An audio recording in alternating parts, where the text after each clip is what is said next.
तो hello guys, मैं इसलिए magic and muscle season 2 episode 12 के शुरुआत में हम देखते हैं मैस सिल्वर के अटैक से बचते हुए उसके पास आता है और उसके सर पे एक जोरदार थप्पड़ मारता है जिससे कि सिल्वर दूर जाके गिरता है। वही सिल्वर मैस की इतनी स्पीड देख के बहुत ही हैरान हो जाता है। फिर तभी हमें एक पर्सन के बारे में बताया जाता है जिसका नाम होता है एडम जॉब्स और इसके पास बहुत ही ज्यादा मैजिकल पावर्स थी। उसका डार्क मैजिक इतना ज्यादा पावरफुल था कि उसके सामने कोई भी नहीं टिक पाता था। यहाँ तक कि उनके मरने के बाद भी हजारों सालों तक उनका इन्फ्लुएंस दिखाया जा सकता है। उन्होंने कुछ समय बाद स्टूडेंट्स को पढ़ाना शुरू कर दिया और उनके 3 मेन स्टूडेंट थे और उनमें से एक था वेलबर्ग। फिर वही हम देखते कि जीरो अपने टाइम मैजिक से वहाँ पे एक कफिन लाता है और उस कफिन में से बाहर आता है एडम जॉब्स, जिसे देख के वेलबर्ग बहुत ही ज्यादा हैरान हो जाता है। तो अब जीरो कहता है आखिरकार मैंने फॉरबिडन मैजिक सीख ही लिया जिससे मैं किसी को भी जिंदा कर सकता हूँ। हाँ, ये बात अलग है कि मैं उसके दिमाग को नहीं भर सकता हूँ, लेकिन उसके लिए मेरे पास है नेक्रोमेंसर। अब वही हम एडम जॉब्स के पीछे एक नेक्रोमेंसर देखते हैं जो कि एडम को कंट्रोल कर रहा होता है। वो नेक्रोमेंसर कहता है आप फिक्र मत कीजिए, आपको इनमें कोई भी चेंजेस नहीं दिखाई देंगे। तो वही फिर वेलबर्ग कहता है तुम मुझे कितना पुश करोगे। फिर वही जीरो कहता है एडम जॉब्स बहुत ही अच्छे इंसान थे, उनका मैजिक बहुत ही ज्यादा खतरनाक था और उन्हें मैंने जिंदा कर दिया है। तुम उनके फेवरेट स्टूडेंट हो ना वेलबर्ग, तुम उन्हें देख के खुश नहीं हो क्या। पर वही हम वेलबर्ग को देखते हैं जो बहुत ही ज्यादा गुस्सा होता है और वो बिना कुछ सोचे समझे जीरो पे अटैक कर देता है। फिर तभी हमें पास्ट का सीन दिखाया जाता है जहाँ पे वेलबर्ग बहुत ही ज्यादा यंग होते हैं और वही हम एडम जॉब्स को भी देखते हैं। इन दोनों में किसी तरीके की बहस हो रही होती है। फिर तभी एडम कहते हैं तुम ये बात नहीं समझोगे, लेकिन तुम जैसे ही बड़े हो जाओगे तुम ये बात समझ जाओगे। तुम सच में बहुत ही ज्यादा ताकतवर हो वेलबर्ग। तो अब हम वापस से प्रेजेंट में आते हैं जहाँ पे वेलबर्ग ने जीरो पे अटैक कर दिया होता है। पर वही वो आके बंद करके सोचता है मास्टर, आपके जितना अच्छा इस दुनिया में कोई नहीं होगा, आपके जितना महान मैंने आज तक किसी को नहीं देखा। लेकिन अभी पास्ट गुजर चुका है तो मैं आप पे कुछ भी दया नहीं दिखाऊंगा, लेकिन हाँ मैं ये जरूर प्रूफ करूंगा कि मैं सबसे ज्यादा ताकतवर हूँ। तो अब हम वापस से मैस और सिल्वर पे आते हैं। तो वही मैस सिल्वर से कहता है तुम लोग मुझे बता सकते हो कि तुम मुझे क्यों लेके जाना चाहते हो। तो वही सिल्वर कहता है क्या तुमने forbidden magic body of structure के बारे में सुना है। ये ऐसा मैजिक है जिसमें हम 6 डिफरेंट हार्ट्स को मिला के एक इन्फिनिटी हार्ट को बनाते हैं। मेरे डैड ने ऐसे 6 हार्ट्स को इकट्ठा करके एक चाइल्ड को बनाया था और वो हो तुम। इसी वजह से हम तुम्हें पाना चाहते हैं, तुम बस सिर्फ उन्हीं के लिए ही एग्जिस्ट करते हो।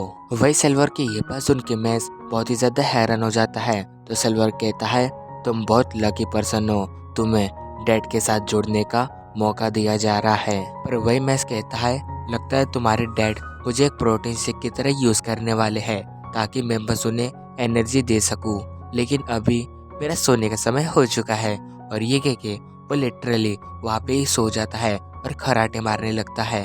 तो ऐसा देख के सिल्वर उसे उठाने लगता है। तो मैस उठ के कहता है अरे मुझे लग रहा था ये सपना है इसलिए मैं सो गया था, तो शायद से हम दोनों भाई है ना। वही सिल्वर कहता है नहीं, मैं एक क्लोन हूँ जिसे डैड के खून से बनाया गया है, लेकिन तुम फिक्र मत करो, तुम्हारी इतनी महान बॉडी को मेरे डैड बहुत ही अच्छे तरीके से यूज करेंगे। लेकिन तभी हम देखते कि मैस सिल्वर के चेहरे पे एक जोरदार पंच मारता है और उसे कहता है मुझे नहीं पता कि तुम मेरे साथ क्या करोगे, लेकिन अभी मैं खुद को बचाने के लिए अपना सब कुछ लगा दूंगा, तो तैयार हो जाओ। तो वही हम देखते कि सिल्वर के मुंह में से खून निकलने लगता है एंड वही वो मन में सोचता है मुझे इसके बातों में नहीं आना चाहिए था, तो अभी ठीक है, मैं भी लड़ने के लिए तैयार हूँ। और तभी हम देखते कि वो अपने मैजिक को अनलिश करने लगता है और उसका मैजिक होता है गॉड ऑफ आयरन। फिर हम देखते कि वो अपने छड़ी को निकाल लेता है और वहाँ पे कई सारे बड़े बड़े से ब्लेड्स आ जाते हैं।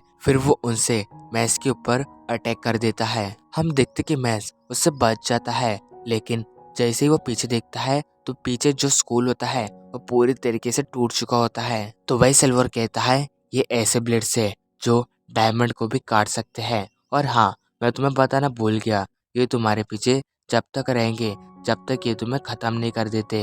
हम देखते कि वो डिस लगातार मैस के पास आ रहे होते हैं और मैस जितनी बार उन्हें डॉज कर रहा होता है वो उतनी बार ही उसके पास वापस आ रहे होते हैं। तो ये देख के मैस सोचता है इसमें टाइम वेस्ट हो रहा है, मुझे जल्दी से जल्दी उसके पास जाना पड़ेगा। जिसके बाद वो उसके पास जाने लगता है, लेकिन तभी दो डिस्क उसके सामने से आने लगते हैं, मगर तभी वो उससे बच जाता है। एंड फिर वो जैसे ही सिल्वर की तरफ देखता है तो उसके पास दो और डिस्क होते हैं। तो ये देख के सोचता है अरे उसके पास तो दो और है, अगर मैं उसके पास गया तो वो मुझसे हमला कर देगा और मेरे लिए बचना और भी ज्यादा मुश्किल हो जाएगा। वही मैं इसको देख के सिल्वर कहता है ओए अभी तू डर रहा है, लेकिन तू अभी पीछे नहीं हट सकता, मैं तुझे भागने नहीं दूंगा। और ये कह के वो अपना सेकंड मैजिक यूज करता है। हम देखते कि वहाँ पे जितने भी लोग होते हैं उनके ऊपर डायमंड का एक एक टुकड़ा आ जाता है। फिर वही सिल्वर मैसे कहता है अगर तुमने यहाँ से भागने की कोशिश की तो मैं इन सबको मार दूंगा। और ये कह के वो बहुत ही क्रीपी तरीके से हंसने लगता है। एंड वही हम मैस को देखते हैं जो उन रिंग से अभी भी बच रहा होता है। पर तभी हम देखते कि मैस पीछे की तरफ भागने लगता है। तो ये देख के सिल्वर कहता है क्या तुम इन लोगों को ऐसे ही छोड़ के भाग रहे हो? अगर ऐसी ही बात है तो मैं इन्हें खत्म कर दूंगा। फिर जैसे ही सिल्वर सब पे अटैक करने जाता है तो तभी वो देखता है कि उसके पीछे मैस होता है। तो वही मैस को अपने पीछे देख के सिल्वर डर जाता है। एंड वो जैसे ही पीछे घूमता है तो मैस उससे कहता है मैं बहुत ही तेजी से भाग के स्कूल का चक्कर लगाया हूँ और जो तुम्हारे डिस्क है वो मेरे पीछे है, वो कभी भी यहाँ पे आते ही होंगे। तो उसके ये पर सुन के सिल्वर सोचता है मेरे डिस्क तो बहुत ही ज्यादा फास्ट है, इसका मतलब ये कितने तेजी से भागते हुए यहाँ पे आया होगा। लेकिन वही सिल्वर कहता है मैं तुम्हें एक बात बताना भूल गया, मेरी बॉडी को ये डायमंड वाले डिस्क नहीं काट सकते। फिर तभी हम देखते कि वहाँ पे एक डिस्क आके मैस को बीच में से ही काट देती है और मैस जमीन पे गिर जाता है। उसकी बॉडी से बहुत ही ज्यादा खून बह रहा होता है। फिर तभी सिल्वर उसके चेहरे पर लात रखते हुए कहता है मुझे नहीं लगा था कि तुम इतने आसानी से हार जाओगे, तो तुम भी बाकी सबकी तरह कमजोर निकले, तो अभी मैं तुम्हारे यहाँ पे जितने भी दोस्त थे उन सबको मार दूंगा। लेकिन तभी हम देखते हैं जहाँ पे मैस गिरा होता है वहाँ पे उसके सर की जगह पे क्रीम पफ होता है और तभी सिल्वर के पीछे मैस क्रीम पफ लेके खड़ा होता है। वो कहता है cream puff party, cream puff party. पर वही सिल्वर शौक होके कहता है मैंने तो तुम्हें मार दिया था। फिर तभी मैस उन सारे क्रीम पफ को सिल्वर के मुंह के अंदर ठूसने लगता है।